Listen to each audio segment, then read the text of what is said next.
selamat datang di channel saya Dr. Stella Paklin. Bersama saya Dr. Stella.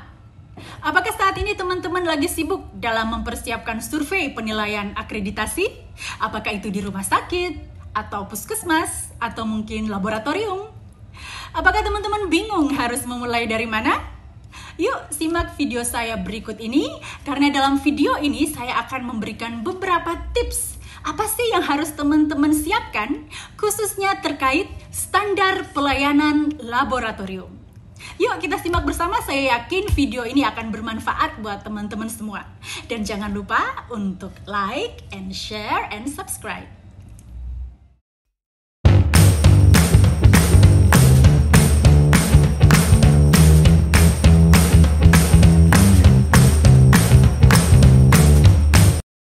Oke teman-teman, hal pertama yang harus teman-teman siapkan adalah regulasi. Regulasi bisa berupa kebijakan, atau pedoman, atau panduan, atau SOP, dan juga program.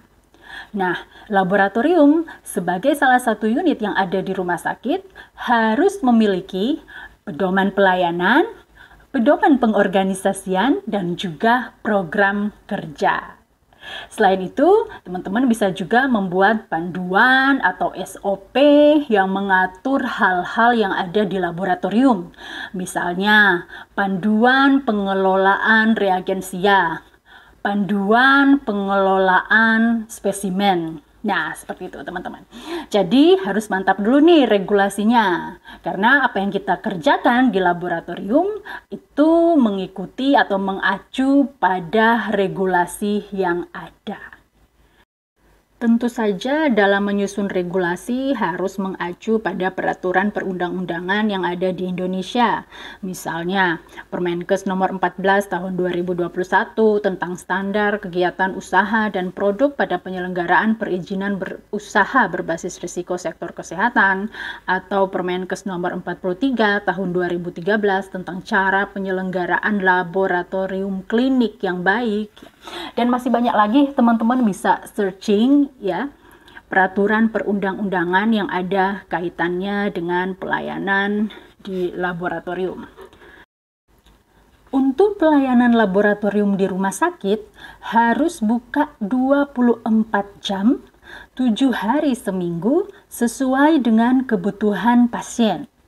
Dan ini harus tertulis di dalam regulasi rumah sakit. Misalnya di dalam kebijakan atau pedoman pelayanan laboratorium.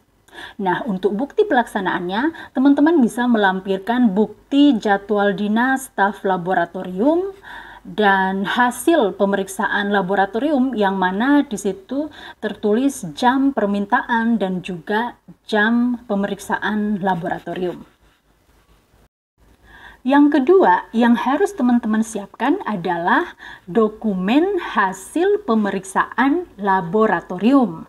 Nah, ini adalah contoh dokumen hasil laboratorium yang saya garis bawahi di sini menyangkut identitas pasien, yang mana ada nama, nomor rekam medik, dan juga tanggal lahir.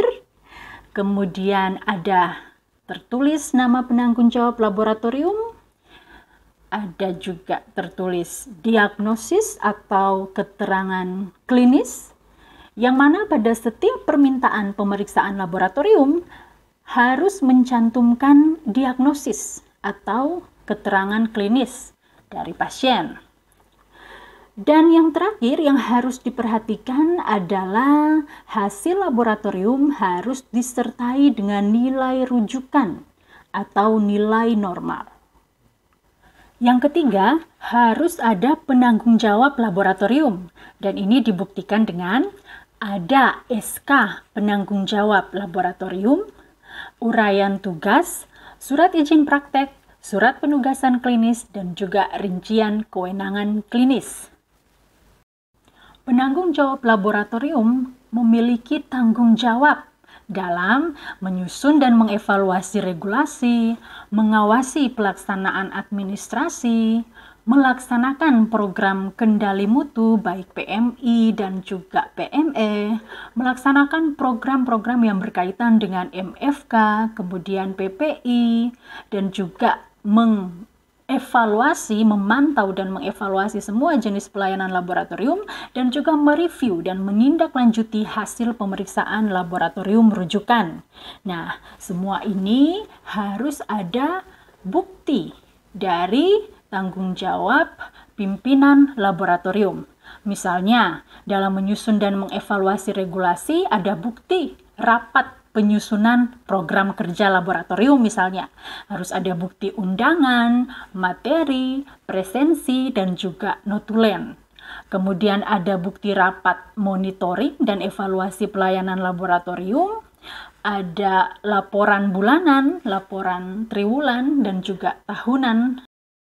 Dan juga ada bukti pelaksanaan program kendali mutu, baik berupa pemantapan mutu internal atau PMI dan juga pemantapan mutu eksternal atau PME. Nah, dokumen bukti yang bisa kita berikan yaitu hasil quality control yang kita kerjakan setiap hari di laboratorium.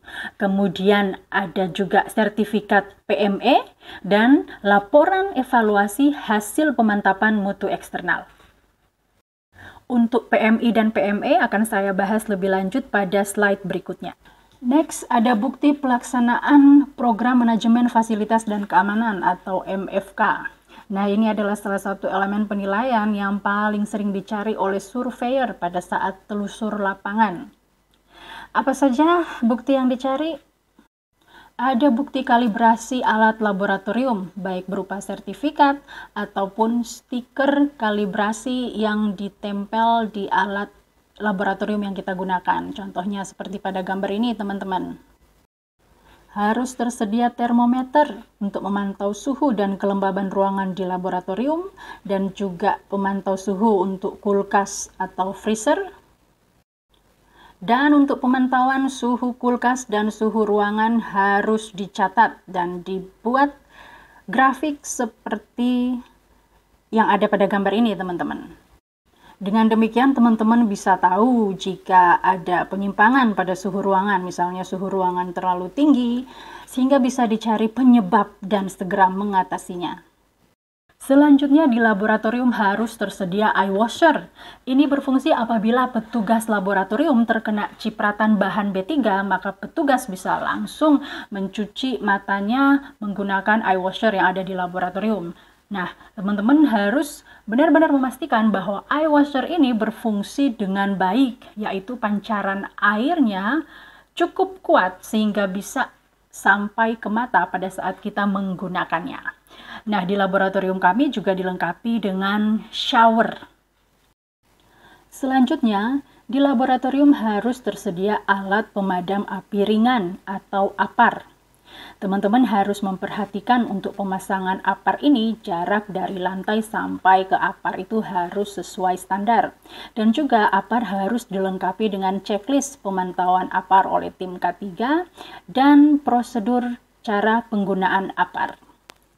Kemudian harus ada jadwal petugas kotret seperti pada gambar ini.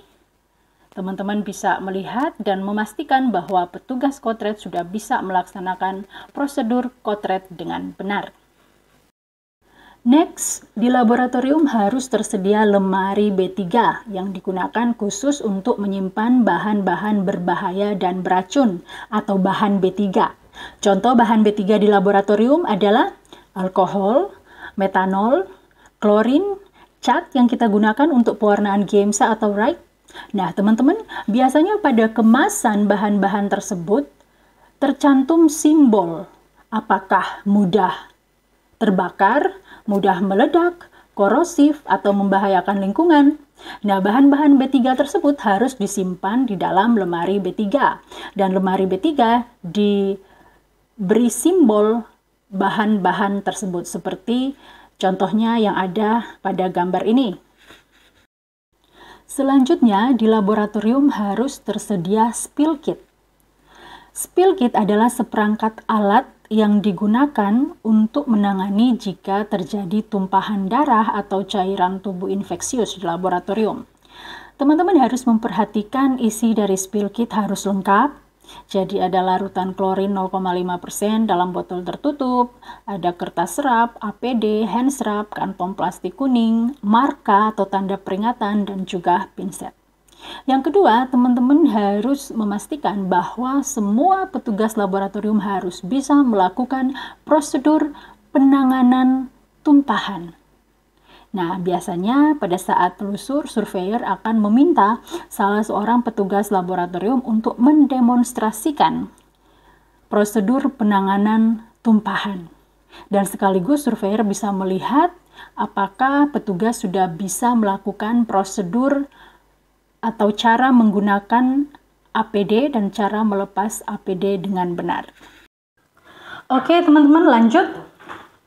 Laboratorium harus melaksanakan program pencegahan dan pengendalian infeksi atau PPI. Jadi harus ada program, kemudian dilaksanakan, dipantau, dan dievaluasi.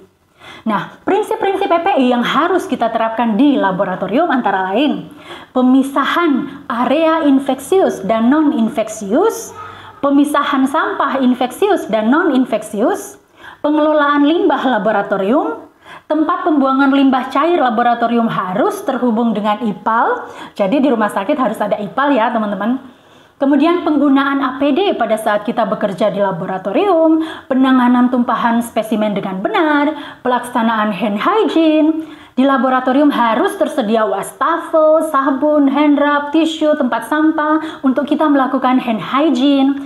Kemudian alangkah baiknya kalau di ruangan laboratorium teman-teman bisa menempelkan simbol-simbol atau label terkait PPI. Misalnya, dilarang makan dan minum di laboratorium. Area infeksius. Please wash your hands. Jadi itu untuk mengingatkan kita terkait prinsip-prinsip PPI yang harus kita laksanakan. Teman-teman, kita juga harus memperhatikan alur pelayanan laboratorium. Karena biasanya pada saat telusur lapangan, surveyor seringkali menanyakan bagaimana sih alur pelayanan laboratorium. Nah, teman-teman bisa menjelaskannya secara sistematis sambil menunjukkan ruangannya di mana. Misalnya untuk registrasi ruangannya di sini, untuk pengambilan spesimen di sini, untuk penyerahan spesimen di sini. Dan jangan lupa teman-teman harus memperhatikan pemisahan antara area infeksius dan non-infeksius. Ya, misalnya bagian administrasinya di sini, kemudian untuk pengerjaan laboratoriumnya di sini. Ya, seperti itu teman-teman. Jadi penting sekali untuk penataan ruangan laboratorium kita. Dan juga tentu saja harus memperhatikan kebersihan dan kerapian ruangan. Jangan lupa untuk terus membudayakan budaya 5R. Ringkas, rapi, resik, rawat, dan rajin. Jadi ringkas. Barang-barang yang tidak diperlukan di laboratorium, kardus-kardus bekas reagensia dan sebagainya, itu kita singkirkan teman-teman. Supaya tidak terlalu padat ruangan laboratorium kita. Kemudian diatur rapi, disusun sesuai tempatnya, ditempatkan sesuai tempatnya. Dan jangan lupa resik, harus dibersihkan, alat-alat tidak boleh kotor, tidak boleh berdebu, harus selalu rajin kita bersihkan. Jangan lupa dirawat, dan kita serta semua staf laboratorium harus rajin dalam melaksanakan budaya ini. Nah, ini adalah foto di laboratorium kami.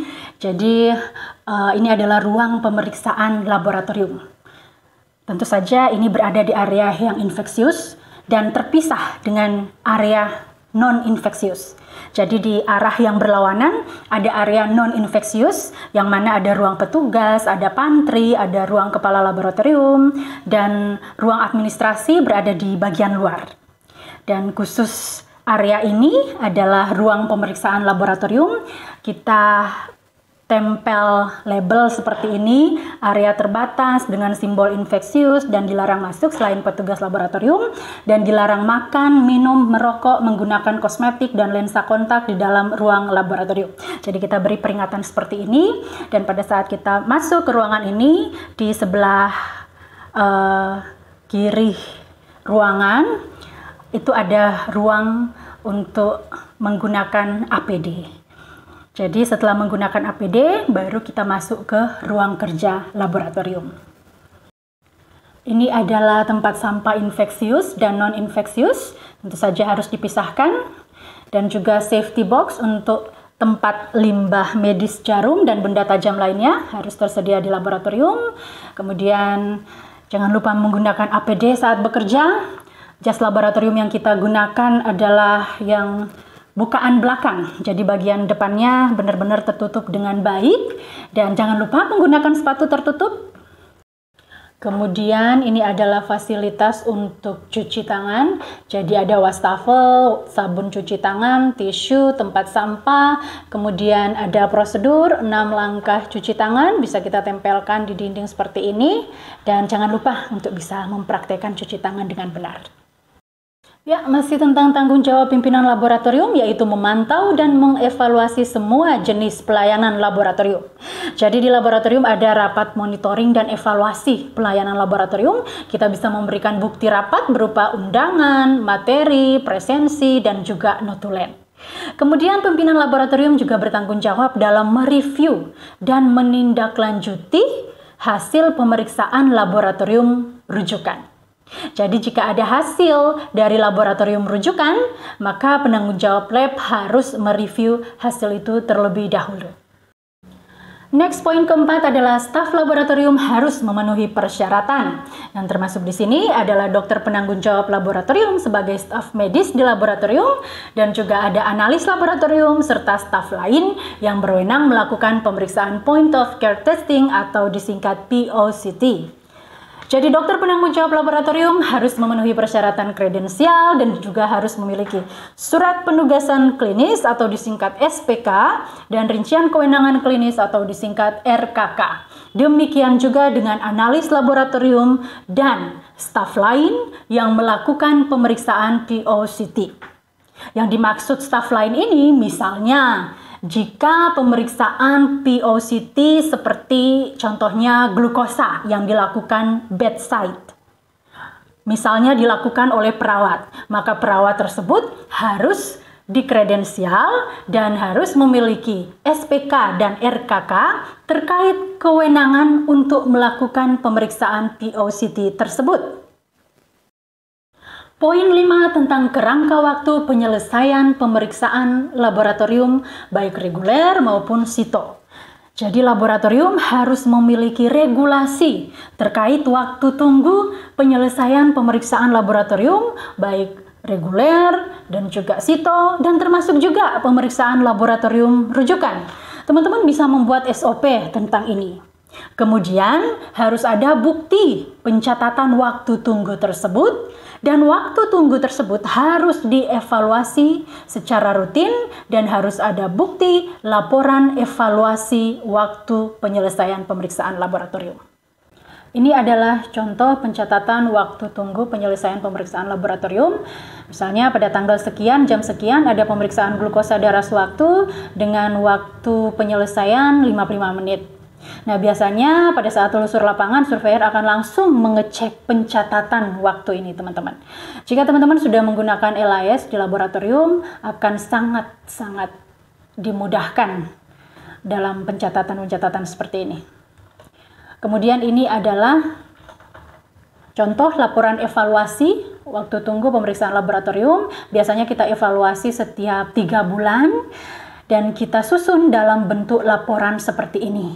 Ada grafiknya, kemudian ada hasil evaluasinya, dan juga tindak lanjutnya seperti apa. Next, poin ke-6 adalah pengelolaan reagensia laboratorium. Teman-teman harus mempunyai regulasi tentang pengelolaan reagen di laboratorium.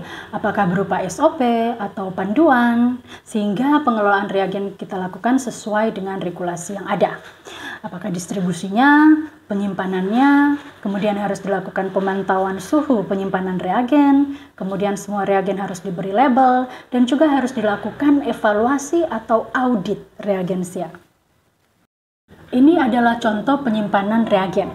Jadi ada yang disimpan pada suhu ruangan, ada juga yang disimpan di dalam kulkas reagen, sesuai dengan aturan suhu penyimpanan reagen tersebut. Reagen kita atur atau susun secara rapi dan diberi label. sesuai dengan masa kadaluarsa reagen. Di sini kita beri stiker warna merah, kuning, dan hijau. Merah jika masa kadaluarsanya kurang dari 6 bulan, kuning jika masa kadaluarsanya 6 bulan sampai 1 tahun, dan hijau jika masa kadaluarsanya lebih dari 1 tahun. Ini untuk memudahkan kita dalam memantau masa kadaluarsa dari reagen, dan juga dalam penggunaan reagen kita lakukan first expired, first out. Ini adalah contoh form audit reagensia. Jadi kita bisa lakukan audit terhadap masa kadaluarsanya atau suhu penyimpanannya apakah sudah sesuai atau tidak, dan juga bisa kita audit kondisi fisik dari reagensia, misalnya mungkin ada reagen yang sudah berubah warna, seperti itu teman-teman. Ini adalah contoh laporan hasil audit reagensia. Jadi kita susun dalam bentuk laporan seperti ini, kita cantumkan hasil auditnya, kemudian evaluasinya bagaimana, dan juga tindak lanjutnya seperti apa. Poin yang ketujuh, teman-teman harus mempersiapkan prosedur pengelolaan spesimen serta mengimplementasikannya. Dimulai dari permintaan pemeriksaan laboratorium, pengambilan, pengumpulan, serta identifikasi spesimen, penerimaan, penyimpanan, dan telusur spesimen, serta pengiriman, pengawetan, serta pembuangan spesimen. Ini adalah contoh bukti permintaan pemeriksaan laboratorium, di mana yang harus diperhatikan adalah pada setiap permintaan laboratorium harus disertai dengan diagnosis atau keterangan klinis pasien. Kemudian pelaksanaan pengambilan spesimen, misalnya spesimen darah sesuai prosedur, kemudian pengumpulan spesimen, identifikasi spesimen.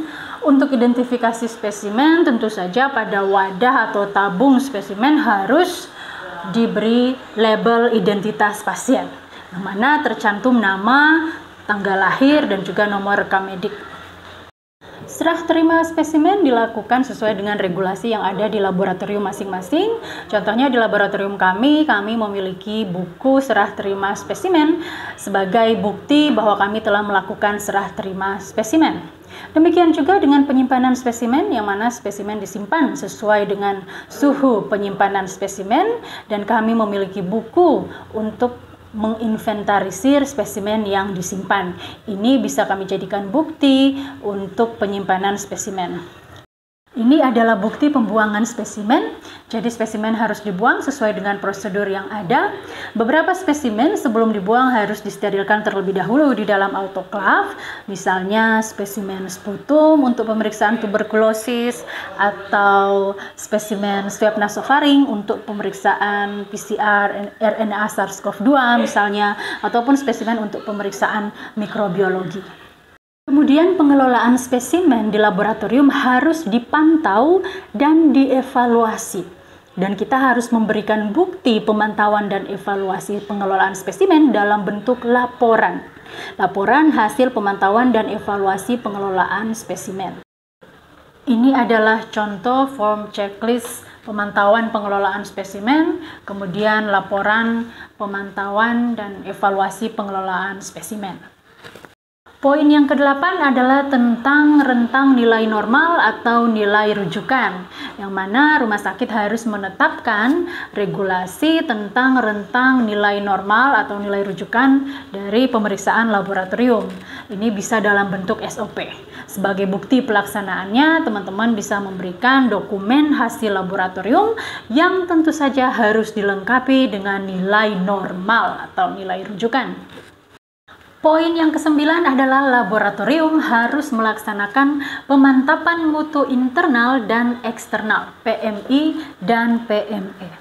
Pemantapan mutu internal atau PMI dilakukan setiap hari di laboratorium, yaitu dilakukan secara real time atau saat sekarang, dan segera mengidentifikasi masalah jika ada penyimpangan pada hasil PMI, dan segera dilakukan tindakan perbaikan, serta dipantau secara terus-menerus.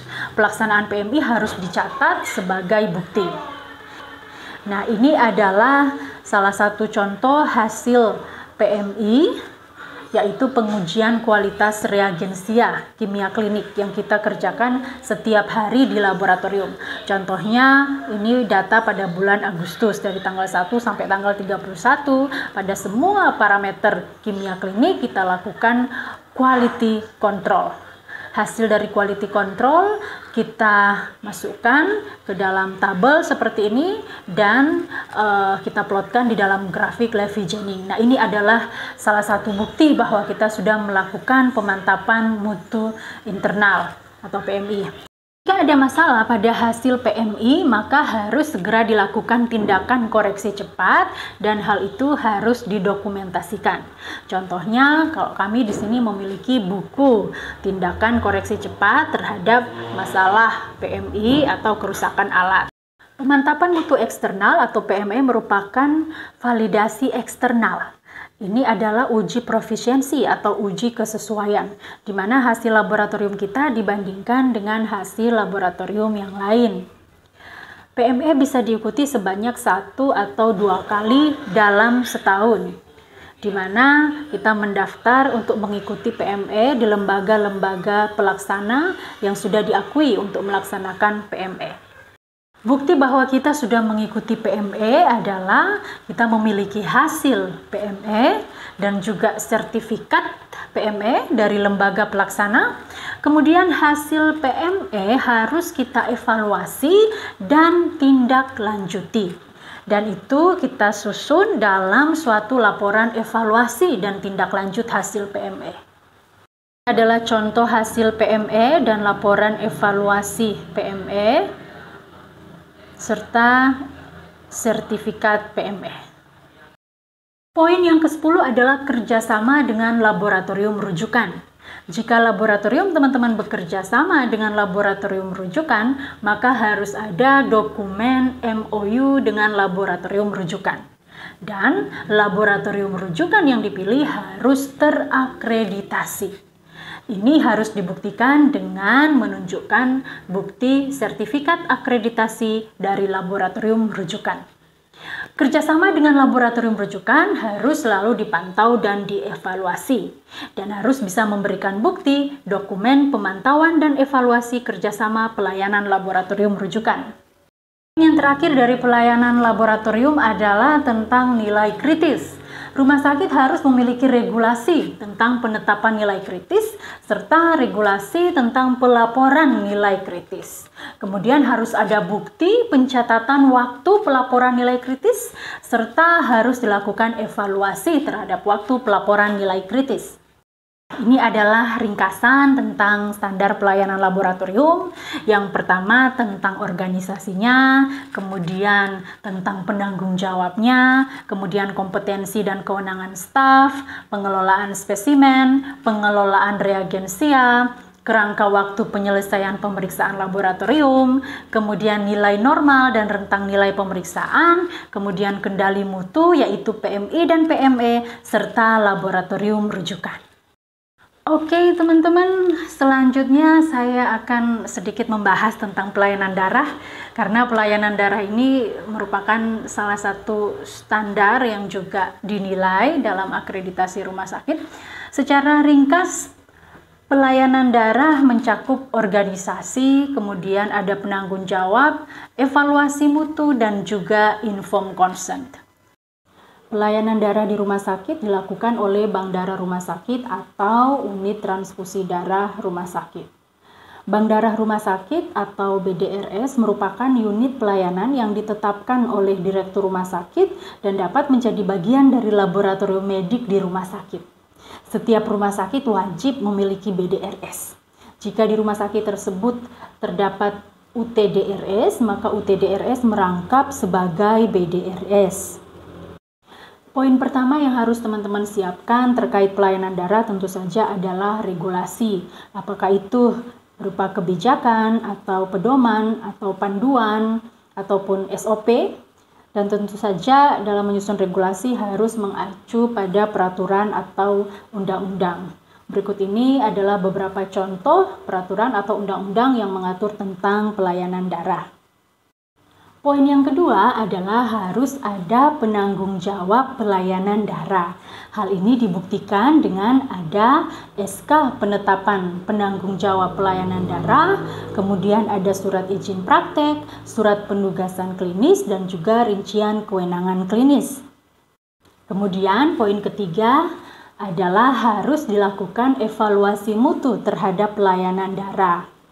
Bukti yang bisa kita berikan antara lain laporan hasil evaluasi indikator mutu pelayanan darah atau laporan evaluasi pemantapan mutu eksternal. Contoh indikator mutu pelayanan darah yang bisa kita evaluasi antara lain, misalnya persentase kejadian reaksi transfusi, persentase kerusakan komponen darah akibat penyimpanan, atau persentase pengembalian darah dari ruangan akibat kerusakan selama distribusi. Kemudian teman-teman juga bisa mengikuti pemantapan mutu eksternal yang terkait pelayanan darah dan memberikan bukti berupa sertifikat PME, kemudian hasil PME dan juga laporan evaluasi hasil PME. Nah, poin terakhir tentang pelayanan darah yaitu informed consent. Yaitu harus ada persetujuan pasien untuk pemberian darah dan produk darah. Dan kita harus bisa memberikan bukti informed consent tersebut. Nah, demikianlah teman-teman beberapa tips yang bisa saya bagikan terkait standar pelayanan laboratorium. Semoga bisa bermanfaat buat teman-teman semua, khususnya untuk teman-teman yang bekerja di laboratorium. Tentu saja untuk bisa lulus akreditasi paripurna, baik di rumah sakit ataupun puskesmas, kita harus mempersiapkan semua standar dan elemen penilaian dengan baik. Tujuan kita bukan hanya untuk lulus akreditasi, tetapi bagaimana kita bisa memberikan pelayanan kesehatan yang bermutu dan paripurna sesuai dengan standar yang sudah ditetapkan. Baik teman-teman, demikian video saya kali ini. Jangan lupa untuk like and share and subscribe. And see you next time.